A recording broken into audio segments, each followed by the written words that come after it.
All right, joining us now, the senior senator from the state of Utah, Orrin Hatch. He is a member of the Senate Judiciary Committee. Senator Hatch, thank you so much for being with us. You heard Senate Majority Leader Mitch McConnell moments ago. He said it over the weekend, saying that Judge Gorsuch will be confirmed. The implication there is if you need to, you're going to invoke the nuclear option. That means no more filibuster for Supreme Court justices. Is this a move you would support?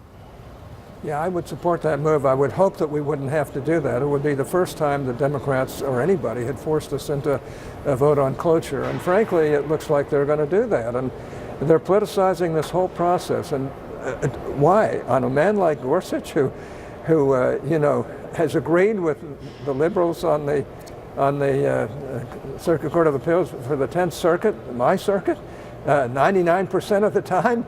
I mean, this is a guy who's a mainstream conservative, which they hate. They don't like that, and of course they're still upset about my other friend, Merrick Garland. And but the Republicans had every right to delay that during a presidential year, which the Democrats would have done had the roles been reversed.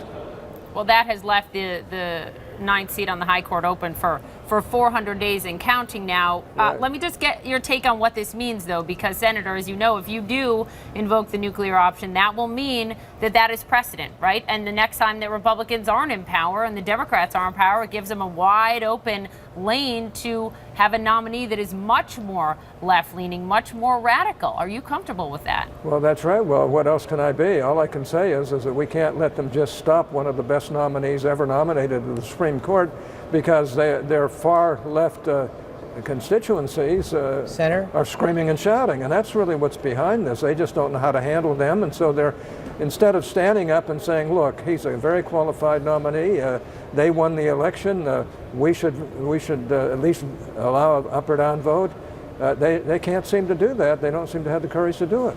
Senator, but they look at you and say that's a double standard. I mean, you call Judge Gorsuch one of the most qualified judges ever be nominated. You're a friend. Almost everyone said the same thing about Merrick Garland, including you.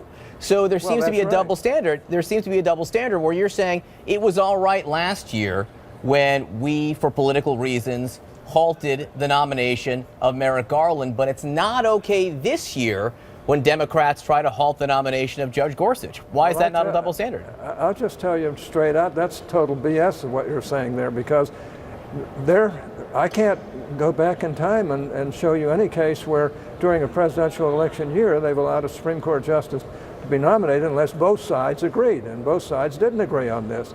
Now, Merrick Garland, he's a fine fellow, there's no question, a fine judge. He's a friend of mine. I went down personally to his chambers to chat with him about this. And frankly, it was every right of Senator McConnell and the Republicans to say we're just not going to do this during the presidential year. And at that time, keep in mind, it looked as though Hillary was a sure winner, and we would have gotten an even more liberal judge than that one. But that was a stand on principle, not some new barbaric thing that some have tried to make it. But there's never been a Supreme Court nomination that was held up on an election year 8 months before Election Day. There have been Supreme Court nominees that were confirmed during election years. Again, all I'm saying... Yeah, but that's when everybody agreed. That's when you had bipartisan support for them.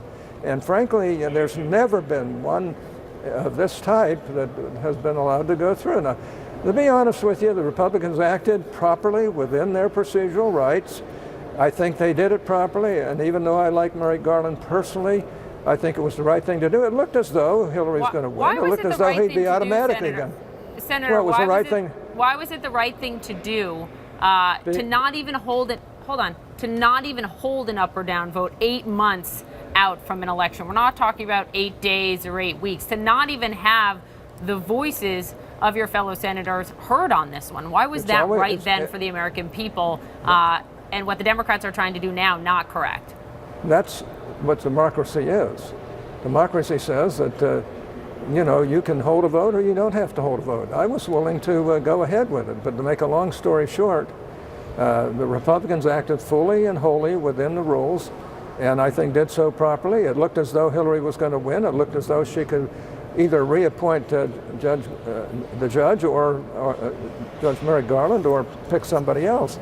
But in all honesty, Republicans acted totally properly in that particular matter. It just so happens that Trump won, and this really outstanding man named Gorsuch has been the nominee. You'd have to look long and hard to find a better nominee for this court than Neil Gorsuch. And frankly, if you look at his record, it's across the board. Yes, he's conservative, but he voted 99% of the time with the other judges on what really was a liberal-dominated court. All right, we are out of time because of the breaking news. We're going to have you back and ask you about those comments you made about Mitt Romney. We'll get your answer to that one coming up. Thank you very much, Senator. Nice to have you. You can hear his passion. If Senator Orrin Hatch uses the phrase BS, you know that it's something. You're no BS in my book, John Those Berman. are not words that often come out of the mouth, I think, of Senator Orrin Hatch. So we appreciate his being with us. I think you're right. Candid conversation this morning, that's for sure.